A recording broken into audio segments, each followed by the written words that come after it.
Alerte de la CENI sur la contrefaçon des cartes d'électeurs. On parle d'un réseau à démanteler, mais aussi de la menace pour la suite du processus électoral.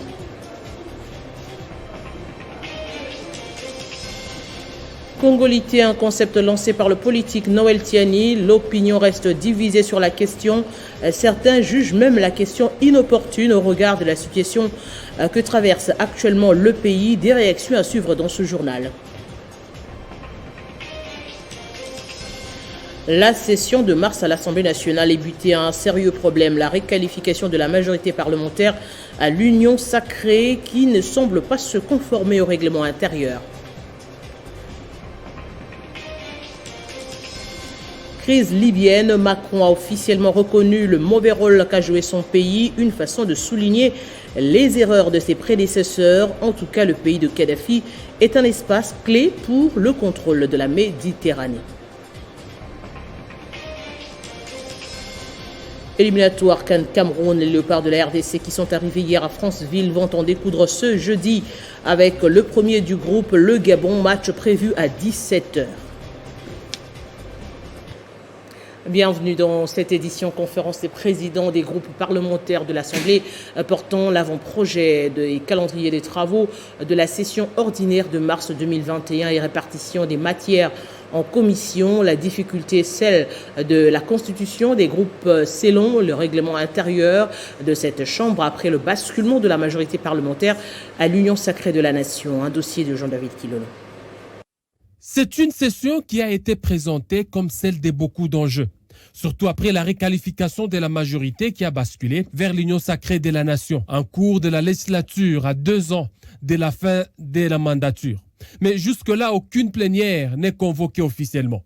Ce retard pourrait influencer négativement, selon certains députés, sur l'adoption et l'examen de certaines lois et réformes à envisager, parmi lesquelles la loi sur la Commission électorale nationale indépendante, le recensement de la population et probablement la révision constitutionnelle, surtout sur la nationalité et d'autres matières révisables. Qu'est-ce qui bloquerait alors la tenue des plénières régulièrement à l'Assemblée nationale, majoritairement acquise à l'Union sacrée de la Nation? La question mérite d'être posée. Selon la loi, pour que la plénière soit convoquée, il faut que se tienne auparavant la réunion des conférences des présidents. C'est elle qui a pour prérogative de décider de l'ordre du jour qui est proposé à la matière. Y siègent les présidents de groupes parlementaires et les présidents des commissions permanentes de l'Assemblée nationale. La difficulté à ce jour est que rien n'est encore acquis pour l'Union sacrée de la Nation, en dépit de certaines assurances du premier vice-président Jean-Marc Kabunda Kabund.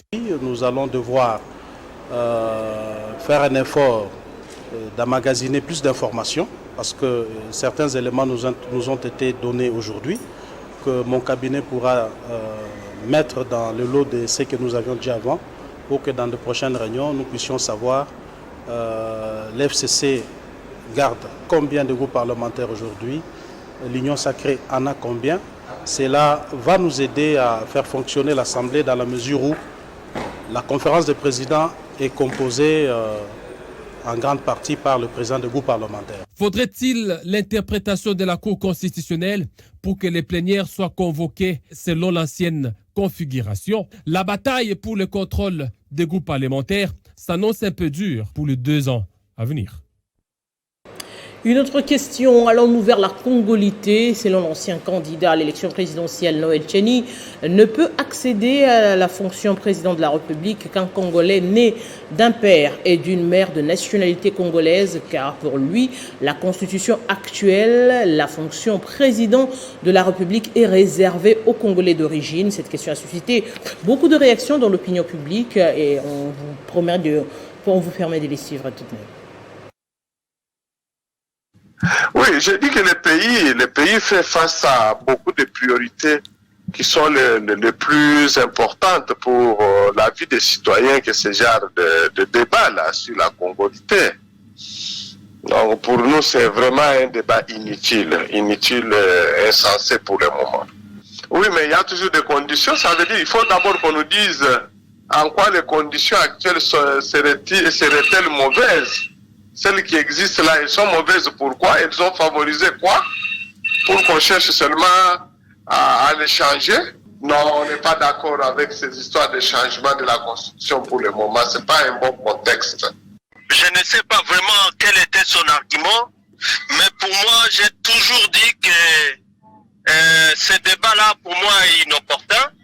Même ceux qui sont venus avec l'idée de la double nationalité, pour moi, c'est toujours des gens qui ne se rendent pas compte qu'avec la Constitution de 2006, les choses ont déjà évolué. On ne peut plus perdre l'État à examiner cette question-là. Parce que avec la Constitution actuelle, ce qui lui manque, c'est simplement la loi de mise en application de l'article 10. L'article 10 qui a déjà précisé que notre nationalité est inexclusive, mais cela signifie à l'alinéa 2 qu'elle ne se détient pas concurremment avec une autre. Donc il y a une grande évolution par rapport à l'ancienne loi de 81 sur la nationalité qui disait que la nationalité congolaise se perdait avec l'acquisition d'une nouvelle. Les gens doivent pouvoir adapter ou adopter cette évolution dans les contenus de ce que c'est qu'une loi, une nationalité inexclusive. Donc pour moi c'est vraiment un faux débat. Un débat qui va nous faire perdre le temps, alors que la priorité est au niveau, nous, des réformes nécessaires à garantir à notre processus électoral des suffrages qui soient sincères, tout simplement. Restons dans l'actualité. Cette fois-ci, la commission électorale indépendante attire dans un communiqué l'attention de la population congolaise sur l'existence des réseaux des producteurs de faux duplicata des cartes d'électeurs. Nous sommes justement en ligne avec le rapporteur de la CENI, Jean-Pierre Kalamba. Bonjour, vous alertez sur la contrefaçon, la contrefaçon de la carte d'électeur. Est-ce que ce n'est pas une menace pour la suite du processus électoral? Et puis pourquoi vous avez justement arrêté avec la délivrance de ces cartes? Que ce soit maintenant ou dans les deux cycles précédents, les Congolais qui perdent leur carte ont droit à obtenir des duplicata. Mais il arrive que certains qui veulent la loi de facilité passent par du supercafé. Depuis que l'on émet des cartes, on connaît toujours les cas de falsification, les cas de fraude. Souvenez-vous du cas qui est arrivé en 2016, en janvier, où les Burundais attrapés à Uvira avaient des fausses cartes émises dans un pays voisin. Il est aussi vrai que ce phénomène est beaucoup plus accentué actuellement suite à ce que vous avez évoqué comme difficulté quand la CENI a alloué la bande passante qui permet aux antennes de pouvoir accéder à la base de données qui est au niveau de Kinshasa pour délivrer des duplicats. Ça, c'est une difficulté due au fait que le gouvernement n'a pas trouvé utile de doter la CENI de frais de fonctionnement qui lui permettent de faire. Et cela reste une infraction pour laquelle nous alertons et les Congolais et les services spécialisés pour y mettre fin. Parce que dans l'avenir, quand on va amorcer l'opération d'identification et d'enrôlement, on va recourir aux cartes et on tombera sur beaucoup de fausses cartes, ce qui est une infraction pouvant entraîner l'arrestation du détenteur de la fausse carte pour dénoncer qu'il lui a délivré. Monsieur Jean-Pierre Kalamba, mais comment alors y mettre fin? Des pistes de solutions à ceux qui doivent donner les frais de fonctionnement pour que la CENI puisse louer la base et renouer avec la légalité pour remettre les duplicata à ceux qui en perdent. Ça, c'est la première piste qui est principale. Deuxième, il faut que les Congolais aient l'habitude de se souvenir à quelle occasion il a dit utiliser sa carte pendant ce temps. Parce que si vous allez dans les agences de transfert d'argent, si vous allez dans des hôpitaux, à la police, dans des hôtels, vous trouverez que beaucoup de cartes ont été oubliées et les propriétaires, au lieu d'abord de réfléchir pour chercher à les récupérer, vont vers la facilité. Et quand ils n'en ont pas au niveau légal des antennes, ils vont dans des cybercriminalités où ça coûte même plus cher, parce qu'il paraît que c'est devenu, ça se vend cher. Monsieur Jean-Pierre Calamo, merci de répondre à nos questions. Je rappelle que vous êtes le rapporteur de la CENI. Depuis quelque temps, le Kasaï oriental est le siège de tous les maux rassemblés. Sa population crie famine, chômage, manque d'électricité et par-dessus le marché, l'insécurité. Informés d'une hausse de prix du carburant, les chauffeurs de taxi-moto ont tout de suite dénoncé la complaisance des autorités locales, dont le gouverneur Jean-Marie Jacques devrait tout simplement démissionner à leur avis pour raison d'incompétence avérée. Les transports en commun a été perturbé ce mercredi 24 mars en Mbuji-Mayi, chef-lieu du Kasaï oriental. À la base, les chauffeurs taxi-moto descendus dans la rue pour une manifestation spontanée. Ils sont montés au créneau pour dire non à la hausse du prix de carburant et à l'insécurité dont les chauffeurs sont victimes. Ils se sont regroupés à Kalalawankata devant la résidence privée du gouverneur au croisement du boulevard Laurent-Désiré Kabila et l'avenue Inga et en face du gouvernorat des provinces. Les chauffeurs taxi-moto trouvés sur les lieux de la manifestation scandaient des cris hostiles contre l'autorité provinciale.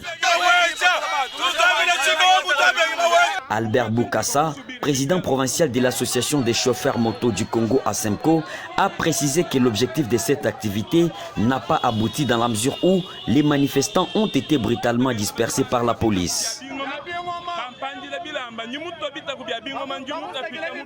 En Mbuji-Mayi, depuis le début de la semaine, un litre d'essence se négocie entre 4 000 et 6 000 francs congolais. Et l'insécurité bat encore son plein. Il y a 48 heures, un autre chauffeur taxi-moto a été abattu. Nous nous démenons encore pour entrer en contact avec les autorités incriminées. Plateau spécial ce dimanche 28 mars à 14h, heure de Kinshasa. De Kinshasa la Belle à Kinshasa Bopeto, quels sont les facteurs qui ont détruit la capitale congolaise? Qui est responsable de la descente aux enfers? Ces thématiques et tant d'autres seront développées par Jean-Marie Kassamba sur Télé 50. Un appel à candidature à tous ceux qui veulent participer à l'émission et un numéro d'ailleurs de contact est affiché sur la bande passante. Kinshasa la Belle à Kinshasa Bopeto, quels sont les facteurs qui ont détruit la ville depuis plusieurs années? De Théophile Mbemba en passant par Christophe Muzungu, de Jean Kimbunda à Kimbembe Mazunga, d'Amiral Baudouin Liwanga à André Kimbuta Yango et maintenant Jean-Tiningo Bilambaka, qui est responsable de la descente aux enfers de la ville capitale. Quelle est la part de responsabilité des anciens gouverneurs, bourgmestres et notables de Kinshasa? Quelle est l'implication des autorités coutumières? Quels sont les atouts pour le développement de Kinshasa et comment les transformer? Quels sont les obstacles pour l'émergence de la ville de Kinshasa? Qui sont les véritables leaders de la ville de Kinshasa et quelle est leur implication? Les mêmes causes vont-ils produire les mêmes effets? Comment aider le nouveau gouverneur Jean-Tiningo Bila à changer la situation sociale et la mentalité du Kinois? La mentalité du Kinois, le transport, la sécurité, le loisir et autres. Comment obtenir le changement collectif et global du Kinois? On va enfin parler de l'Afrique. Emmanuel Macron a pour la première fois reconnu officiellement la responsabilité de la France dans les désordres qui agitent la Libye et une partie de l'Afrique depuis 6 ans. Selon les analystes, Emmanuel Macron réalise cet aveu d'une culpabilité française, moins pour souligner la responsabilité de son prédécesseur que pour tenter de reprendre pied en Libye alors que la Turquie, la Russie et l'Italie ont gagné du terrain. La Libye, outre ses richesses pétrolières, est un pays clé pour le contrôle de la Méditerranée et des flux des migrants. Comme en Algérie au sujet du meurtre du dirigeant et nationaliste Ali Boumendjel, torturé et assassiné par l'armée française en 1957, le président français Emmanuel Macron vient de reconnaître également publiquement la responsabilité de la France dans le chaos libyen. Ça n'est pas simplement un soutien de mots ou de façade, c'est un soutien complet qui sera celui de la France. D'abord parce que nous avons une dette à l'égard de la Libye et des Libyens. Très clair. qui est une décennie de désordre. L'intervention occidentale de 2011 contre Mouammar Kadhafi, encouragée à l'époque par le président français Nicolas Sarkozy, a plongé la Libye dans une crise économique et politique sans précédent. Le pays est devenu un véritable enfer sur terre. Les chefs d'État du Sahel se plaignent régulièrement des conséquences de l'intervention des Occidentaux contre Mouammar Kadhafi en 2011. Sa chute les a non seulement privés de la manne financière de Tripoli, mais a aussi dispersé des combattants en armes dans toute la région et provoqué l'arrivée massive des mercenaires de toutes nationalités, comme dénonçait encore Idriss Déby, le président tchadien. La France rouvrira son ambassade en Libye le 29 mars, a déclaré Emmanuel Macron, après avoir reçu le président du Conseil présidentiel libyen. Notre ambassade à Tripoli sera rouverte et notre ambassadrice, qui n'a pas cessé jour et nuit de travailler au service de cette ambition, pourra retrouver votre sol pour mettre en œuvre tout ce que nous venons de dire à vos côtés. La normalisation et pacification de la Libye a été saluée par la France, qui promet un soutien complet aux nouvelles autorités. Après des années de guerre, la Libye a entamé une nouvelle phase de transition avec la désignation d'un gouvernement intérimaire qui a obtenu le 10 mars la confiance du Parlement. Ce nouvel exécutif a pour mission d'organiser des élections nationales le 24 décembre. La sortie d'Emmanuel Macron sur la Libye est perçue au Mali comme une reconnaissance indirecte du rôle de la France et des Occidentaux dans le chaos qui s'est installé au Sahel. Allez, on va parler justement du sport. 5e journée des éliminateurs de la Coupe d'Afrique des Nations Cameroun 2021. Les Léopards de la RDC seront reçus ce soir par les Panthères du Gabon. La délégation congolaise a atterri hier tard dans la soirée suite aux mauvaises conditions météorologiques. La RDC a besoin d'une victoire et d'un nul pour pouvoir rester dans la course. Gabon-RDC, match à suivre sous le coup de 17h.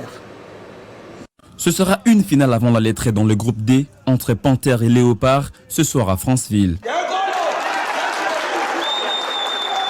Conscients de l'enjeu de ce match, les Léopards qui ont leur destin en main sont hyper motivés à faire un bon résultat face aux Gabonais avant de recevoir la Gambie le lundi prochain à Kinshasa. On a les chances de notre côté, on n'a pas encore été battus. On va essayer de garder cette invincibilité et surtout gagner au moins un des deux matchs. C'est une très bonne équipe. C'est une bonne équipe comme la nôtre, donc les chances sont égales. Elle doit absolument, disons, aussi se qualifier, tout comme nous, comme toutes les autres équipes. Donc on part avec toutes les chances. Et on part du principe aussi qu'il n'y a pas de terrain pour le moment avec le Covid et tout. Vous voyez bien, les rencontres sont bizarres par rapport à ça. Les rencontres vraiment sont bizarres. Et vous voyez même que des résultats parfois sont vraiment même surprenants. Pour ces derbys d'Afrique centrale, Pierre-Emerick Aubameyang et Patrice Nevé ont laissé entendre que les Panthères sont capables de créer des problèmes à l'équipe de la RDC en mettant en avant le potentiel offensif face à un adversaire qui va forcément se regrouper derrière. Dans l'autre match de ce groupe D, les Scorpions de la Gambie, premiers du groupe avec 7 points, recevront le Palancas Negrache d'Angola, bon dernier, avec un petit point. C'est l'heure de rappel des principaux titres.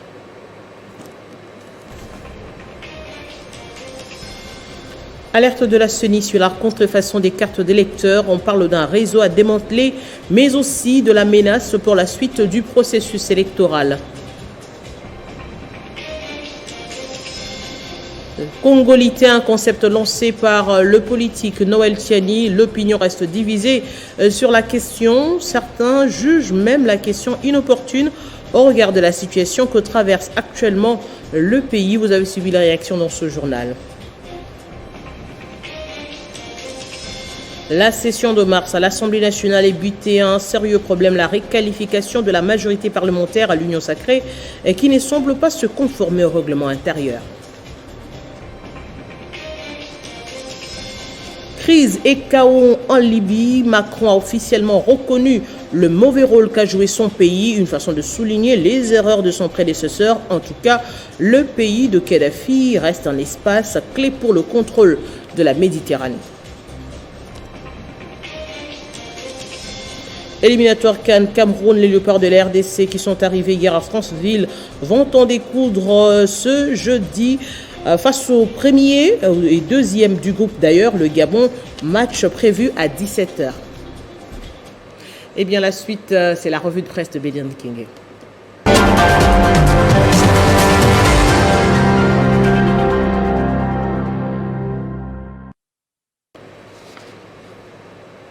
La ligne de journaux parus à Kinshasa, c'est que l'actualité en ligne dans une lecture transversale. Bienvenue, Pédrine. Merci Arlette Boutella. Alors, on prend votre revue de presse entre le choix des responsables de la CENI et les réformes électorales. Qu'est-ce qui devrait normalement précéder l'autre? Ce sujet est au cœur de débat ces derniers jours. Arlette, actualité.cd l'a évoqué dans sa caricature. L'union sacrée doit-elle entamer par l'une ou l'autre question? Actuellement, chaque parti y va presque en sa manière selon soi-disant les intérêts. Les confessions religieuses s'apprêtent à désigner les animateurs de cette centrale électorale, mais certains acteurs politiques souhaitent que la révision de la loi électorale passe avant le choix des animateurs de cette institution d'appui à la démocratie qui tarde. Parmi ces politiques, il y a le groupe de 13 acteurs sociopolitiques initiateurs du projet des réformes électorales qui soutiennent coûte que coûte le vote de la loi organique portant fonctionnement et organisation de la CENI. D'abord, renseigne Forum des As de son côté. Pour y arriver, le G13 appelle le bureau Mbosso à inscrire à titre d'urgence dans le calendrier des travaux de la session parlementaire en cours cette proposition de loi. Mais c'est par quels moyens peut-il arriver à cette fin? Alors, lorsque les plénières ne sont même pas encore convoquées depuis l'ouverture de cette session, faute de la réconfiguration de groupes parlementaires qui devrait normalement se faire après que l'Union sacrée ait réussi son pari d'avoir la majorité à la Chambre basse du Parlement. Voilà le tableau que présente le pays dans plusieurs secteurs. D'après 7sur7.cd dans sa caricature, à la veille de la sortie du gouvernement, la République démocratique du Congo demeure un pays aux urgences urgentes. Attendu pour le 15 mars dernier, 10 jours après Arlette, il faut reconnaître que la situation dans laquelle se trouve la nation n'est pas du tout réalisante. Allez, on va terminer avec ce sujet exploité d'ailleurs dans le journal. On parle de la France qui reconnaît sa part de responsabilité dans le chaos installé en Libye depuis 10 ans. Tout à fait, Arlette, pour l'Élysée, plutôt l'intervention de 2011 contre Mouammar Kadhafi, encouragé à l'époque par le président français Nicolas Sarkozy et qui a eu de répercussions dans le Sahel est une erreur. Par une phrase laconique longue de 6 secondes, Emmanuel Macron, président français, a pour la première fois reconnu officiellement la responsabilité de la France dans les désordres qui agitent la Libye et une partie de l'Afrique depuis 10 ans, pointe RFI.fr.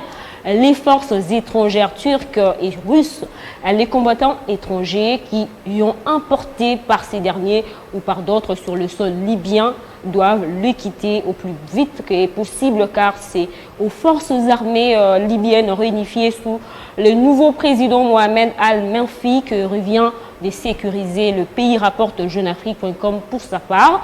10 ans après le départ de Kadhafi, Arlette, les Occidents ont enfin reconnu que la paix et la stabilité du Sahel passent par la pacification de la Libye.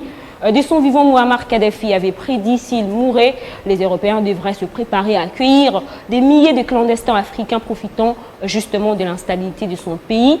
En vérité, Arlette, révèle l'observateur Palga, en se rapprochant de nouvelles autorités de Tripoli, Paris pousse ses propres pions sur l'échiquier d'une Libye en cours de reconstruction, dans l'espoir d'y jouer pleinement le premier rôle, particulièrement pour le nombreux marchés qui se profilent à l'horizon. Pour ce quotidien burkinabé, c'est donc une guerre à fleuret mouchetée qui se joue entre Français, Italiens et Russes, et plutôt Turcs, alors les immenses réserves libyennes d'or noir, donc le pétrole, valent bien plus qu'un mea culpa du président français. Bien terminé, merci beaucoup Bédrine King pour cette sélection.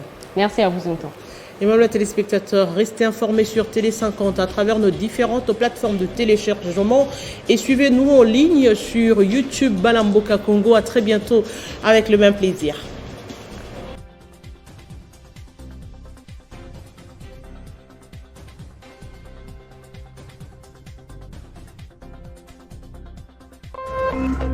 Téléchargez les infos Télé 50 sur www.télé50.cd.